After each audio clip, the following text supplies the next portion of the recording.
با هۆی نەبوونی خزمەتگوزارێ سەرەتایەکان بەگشتی و گرانی نرخی بەنزین بە تایبەت بەشێک لە چین و توێژە جیاوازەکانی قەزای چەمچەماڵ گردبوونەوەیکی ناڕەزایەتیان ئەنجامدا و بۆ ماوەی زیاتر لە دوو کاتژمێر ڕێگای سەرەکی کەرکووک سلێمانیان داخست.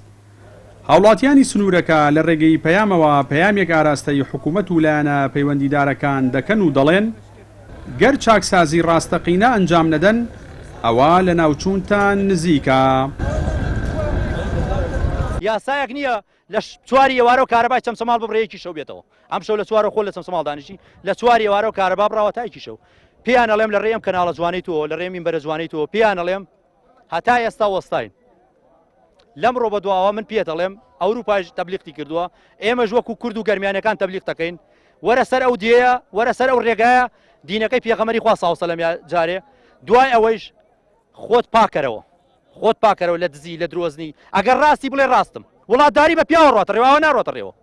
تۆ کوردیت، ئەی خۆ من عارەبنی دەگەر عارەب بووی تا کاتەمە عەمەلیەتم لەگەڵ تا کرد، تاقمتفەکەم بەستە ویساتم لێرە قسەم لەگەڵ تا کرد. پەیامێکم هەیە لە پەیامەوە بۆ هەموو چینە توێژە و شیعرەکان، مامۆستایانی ئاینی، زاناکان، ئەوانەی کە خۆیان بە خاوەنی ئەم وڵاتە ئازان، ئەوانەی کە ڕۆڵەی دڵسۆزی ئەم وڵاتن، یعنی بەس وەرن سیر حاڵی چەمچەماڵ بکەن.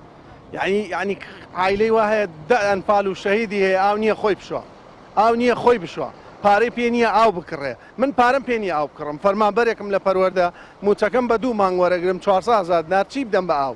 چی بدەم بە ئاو 5-6 سەرخێزانم هەیە؟ چی بدەم بە غاز؟ چی بدەم بە نەوت؟ چی بدەم بە کارەبا؟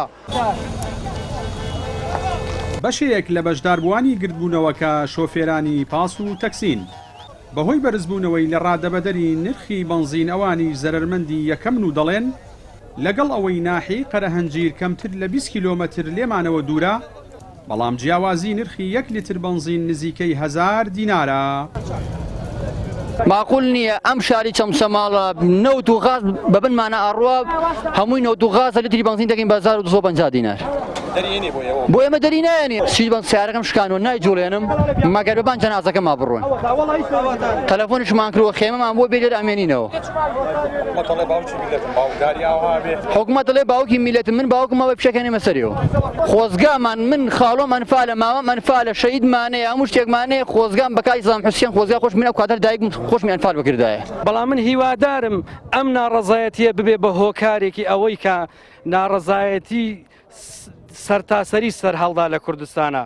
ئەوانەی کە لە فەیسبووکەوە لە پەیجەکانەوە قساکەن و ئەڵێن خۆپشاندان و ناڕەزایەتی تەئسیری نابێ، بەڵێ بە 50 کەس و بە 100 کەس تەئسیری نابێ، بەڵام ئەگەر ئەو خەڵکە بە عام بێتە سەرزادە، ئەگەیسا 50,000 کەس لێرە بێتە سەرزادە چۆن تەئسیری نابێ. بەداخەوە ئێمە لە چەمچەماڵین لێرە بەنزین بە 1000 ڕوبێک و 1500 ئەوە تا قەرەنجیر چەند کیلۆمەترێ لەو لامانە دوورە بەنزین بە 450. جگە لە بەرزبوونەوەی نرخی بەنزین لە ئێستادا دانیشتوانی قەزای چەمچەماڵ هاوشێوەی هاوڵاتیانی دیکەی هەرێمی کوردستان جیرۆدەیدەیان قەیرانی دروستکراوی جۆرا و جۆرن. ئەمە لە کاتێکدایە ناوچەکە دەوڵەمەندە بە سامانی سروشتی و هەریەک لە کۆمپانیای داناغاز و وێزگەی کارەبای ماز دەکەونە سنوورەکەوە. بەڵام لە ئێستادا هاوڵاتیانی قەزاکە دەبۆ 12 ڕۆژدارێک تەنیا 3 کاتژمێر ئاوی خواردنەوەیان پێدەدرێت. جەلال جەباری، کەناڵی ئاسمانی پەیام، چەمچەماڵ.